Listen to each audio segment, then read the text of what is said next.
Keluarga yang dikasihi Allah, selamat malam dan apa kabar? Ada berbagai macam kondisi yang kita alami sepanjang hari ini dan apapun kondisi kita, saya mengajak keluarga Allah memberi senyum satu dengan yang lainnya. Bahkan juga tersenyumlah bagi dirimu sendiri. Tidak menunggu harus ada peristiwa yang mengenakan, datang dari luar baru kita tersenyum. Beri senyum lebih dulu agar hati kita memancarkan kehangatan, kegembiraan, dan harapan. Mari kita menyiapkan hati kita untuk beribadah. Kita memuji Tuhan, Sang Raja atas hidup kita. Pujilah Tuhan, Sang Raja.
Mari kita berdoa. Bapa di surga yang menolong kami, memelihara kami, yang setia bagi kami. Kami bersyukur kepadamu dan ungkapan syukur atas kebaikan Tuhan kami mewujudkan dengan memberikan senyuman yang terbaik. Sehingga pada ibadah yang sebentar lagi juga kami akan masuki dan secara khusus ketika kami akan mendengarkan firman-Mu, kami boleh mengikutinya dengan hati yang penuh kehangatan dan sukacita. Dalam Kristus kami berdoa. Amin. Keramahan adalah suatu tindakan yang dapat memberi rasa nyaman.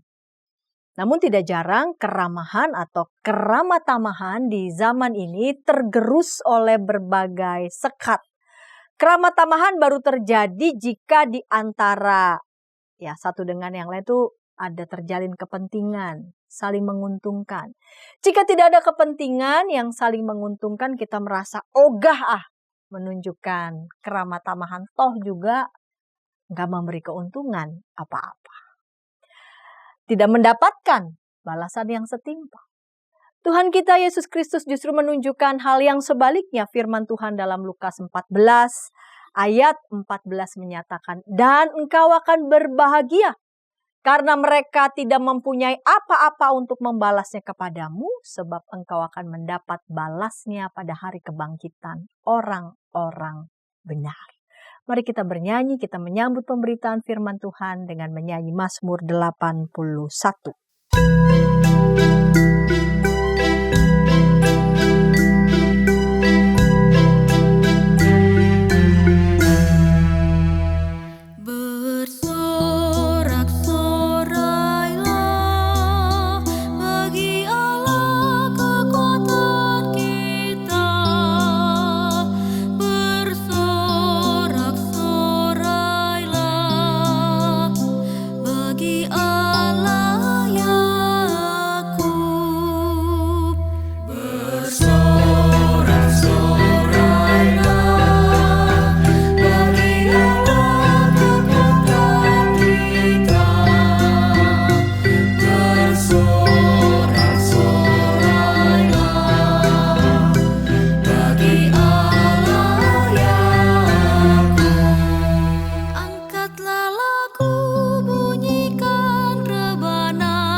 Mari kita berdoa.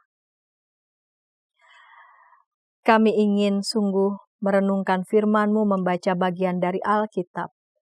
Dan karena itu kami mohon pertolongan Roh-Mu yang kudus. Karena kami tidak dapat mengandalkan kekuatan hikmat kami sendiri. Kami mengandalkan bimbingan-Mu. Sehingga dengan demikian kami dituntun dalam pengertian yang benar akan firman-Mu dan belajar melakukannya dalam hidup kami. Berfirmanlah karena kami sedia mendengarkan. Amin. Injil Lukas pasal 14 ayat 1. Injil Lukas pasal 14 ayat 1 dan dilanjutkan ayat 7 sampai 14. Pada suatu hari Sabat, Yesus datang ke rumah salah seorang pemimpin orang-orang Farisi untuk makan di situ.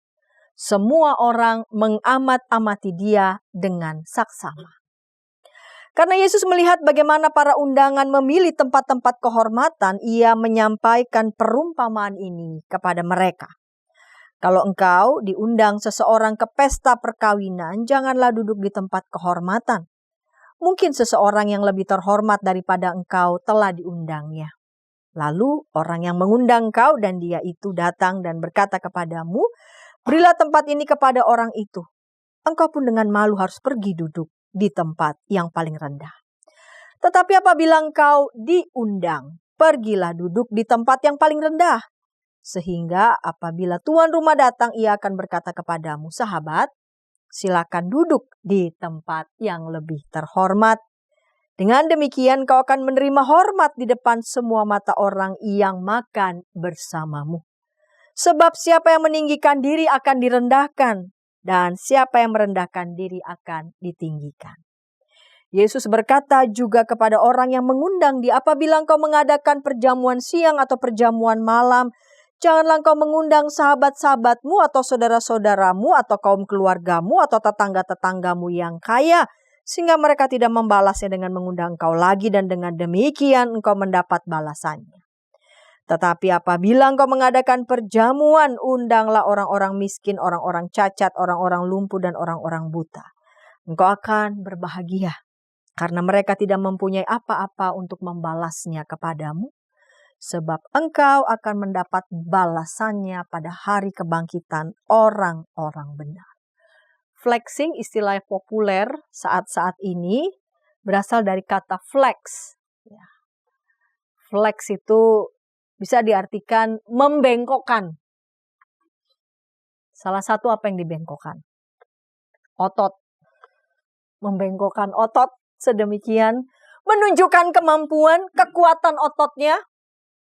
Lalu setelah membengkok-bengkokkan otot, menunjukkan bagus ototnya setelah berolahraga, masa udah capek-capek berlatih, nggak ditunjukkan hasil pencapaian latihan, ya wajar dong. Ya, lalu kemudian menunjukkan ya hasil dari latihan membengkok-bengkokkan badannya sehingga otot tampak bagus. Dalam budaya populer kata flexing digunakan dalam konteks media sosial dan budaya pop untuk menunjuk pada tindakan memamerkan ya kemewahan, berbagi foto atau video yang menunjukkan barang mahal, kendaraan mahal, atau pengalaman lainnya yang menurut dia itu unik. Dan itu dibagikan terus menerus secara intensif dengan tujuan, apa tujuannya? Yaitu supaya mendapatkan perhatian dari orang lain. Seolah-olah mau mengatakan dengan memiliki itu semua atau mungkin seolah-olah dengan memilikinya karena didapat dengan hasil tipu-tipu. Ya, seperti lagunya Yura Yunita, di dunia tipu-tipu. Membuat seseorang merasa dirinya berharga, mendapatkan keberhargaan dirinya itu pada benda, pada prestasi, pada keistimewaan dan lain-lainnya. Walau istilah flexing baru populer saat-saat ini, pasti karena media sosial ya, tidak bisa dipungkiri karena itu, tetapi perilaku flexing itu sudah ada sejak dulu. Jauh sebelum riuhnya media sosial saat ini yang seringkali juga dipakai sebagai alat jitu untuk memamerkan segala bentuk kemewahan.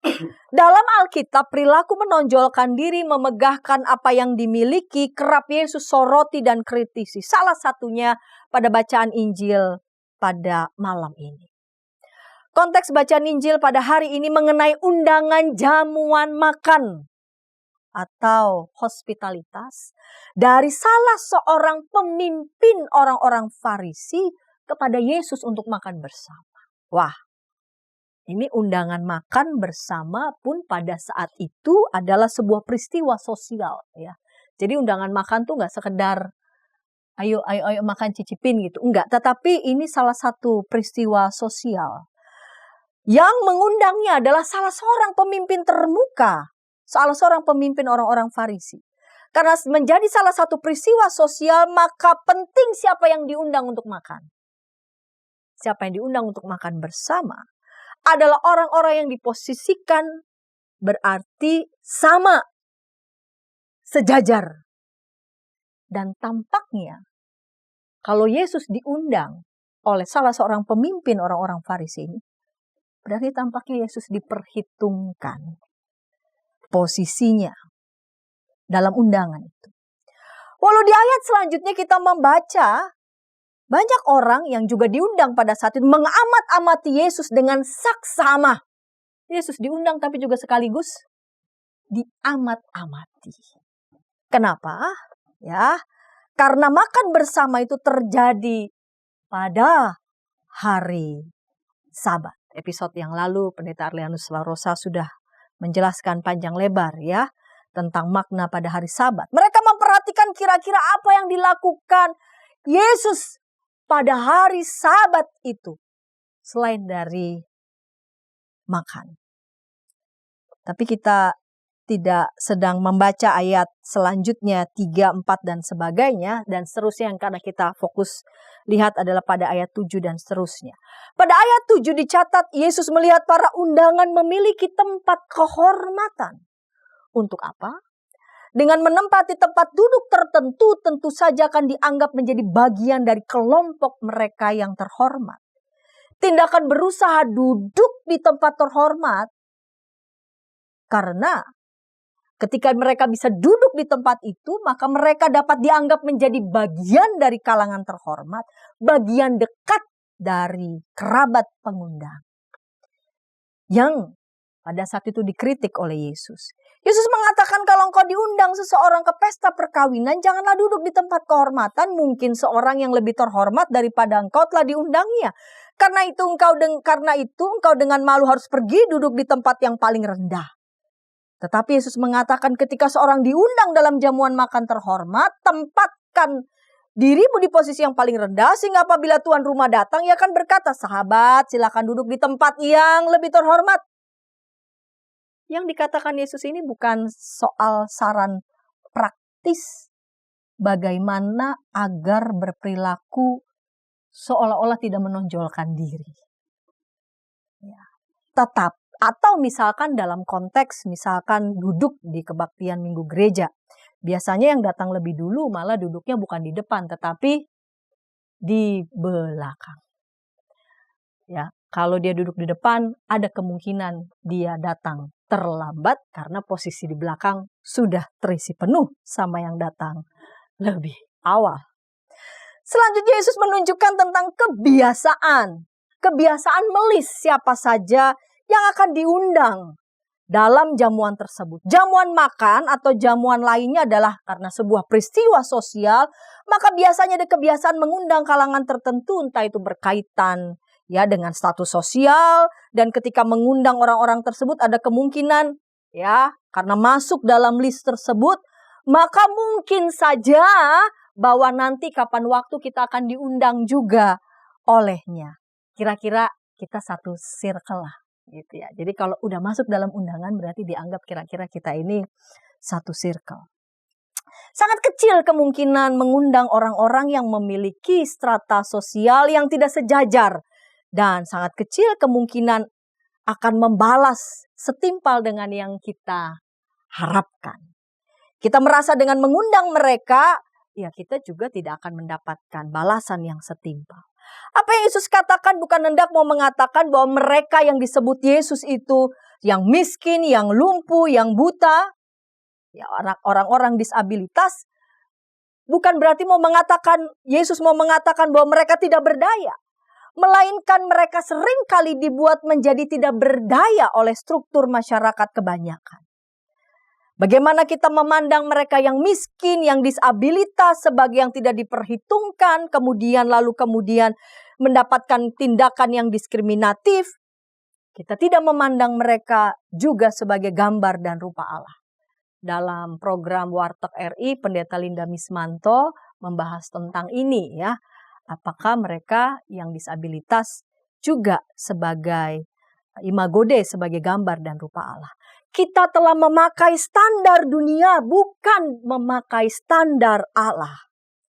Kitab Injil Lukas dipenuhi dengan peristiwa Yesus yang makan bersama dengan orang-orang yang kecil, dengan orang-orang yang disingkirkan.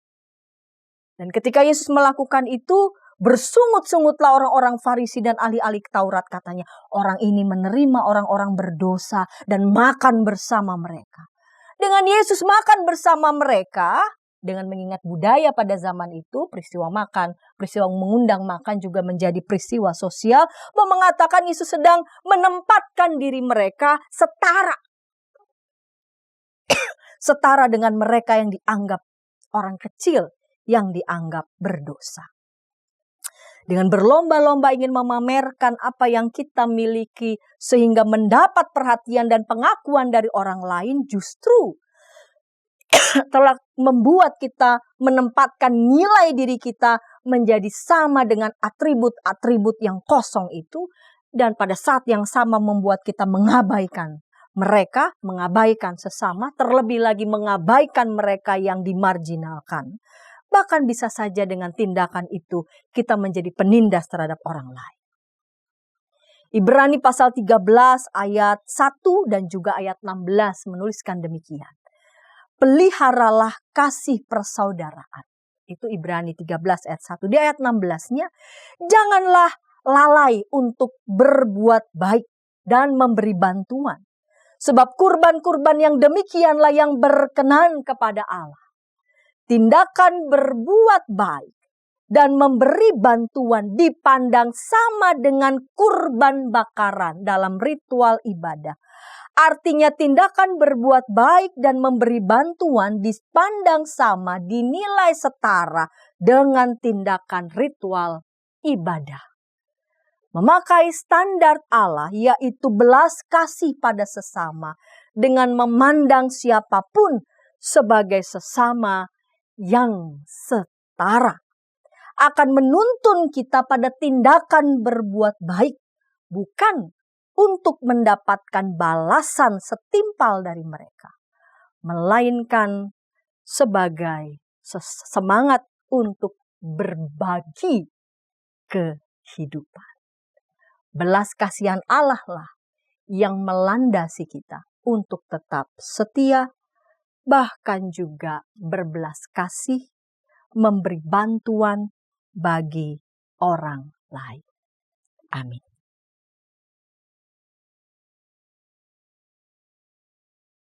Saat hening untuk kita.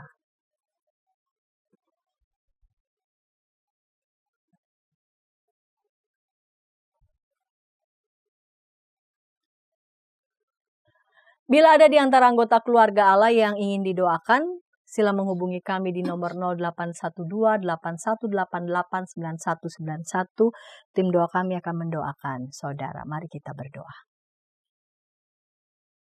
Belas kasihan Allah lah yang melandasi cara pandang kami melihat sesama dan melandasi kami bagaimana kami memperlakukan sesama kami. Sehingga dengan demikian ya Tuhan, kami tidak membeda-bedakan kelompok ataupun jenis orang tertentu. Sebagaimana yang kami anggap mungkin satu circle dengan kami, mana yang bukan, mana yang kami anggap sebagai orang yang diberkati, sebagai gambar dan rupa Allah. Dan kami menempatkan kelompok orang yang menurut kami tidak sesuai dengan standar kami, menjadi orang yang terlahir dengan buruk, sebagai orang yang terlahir tidak dengan rahmat dan berkat Tuhan. Bapa di surga, kami belajar bersama. Ketika kami mengatakan bahwa kami diciptakan sebagai gambar dan rupa Allah, maka pada saat yang sama kami juga memandang yang lain juga diciptakan. Sesama kami diciptakan sebagai gambar dan rupa Allah. Sehingga dengan demikian tindakan belas kasih itu keluar dari hati kami yang paling dalam, keluar dari hati kami yang paling tulus.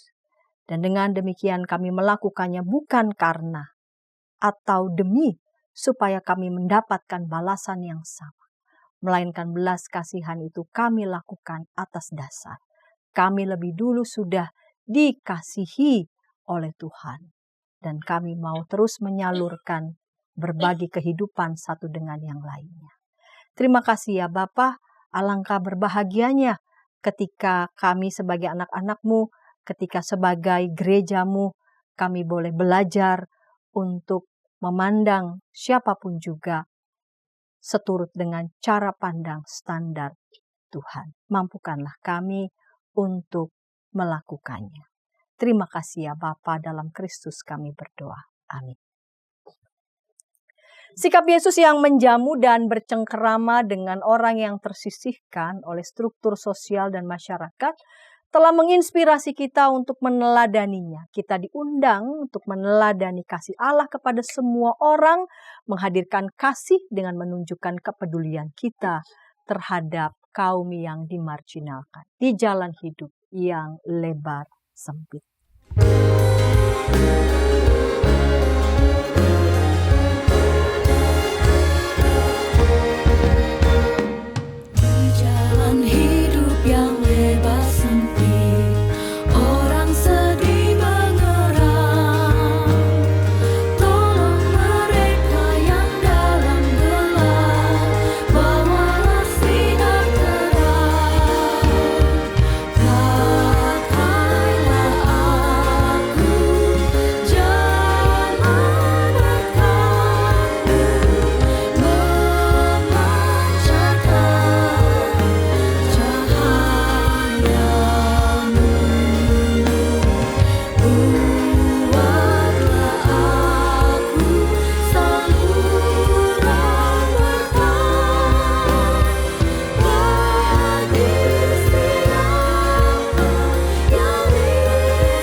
Kita berdiri, kita menerima berkat, anugerah Tuhan Yesus Kristus, belas kasih Allah Bapa, dan persekutuan dalam Roh-Nya yang kudus menyertai kita sekalian. Amin. Terima kasih ya Allah Bapa, terima kasih ya Yesus Kristus Tuhan, terima kasih ya Roh Kudus, Allah Trinitas Maha Kudus. Amin.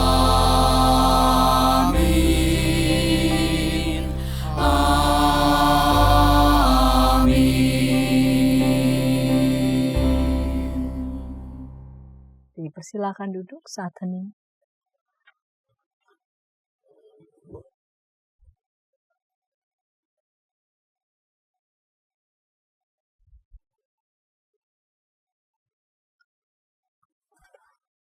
Terima kasih.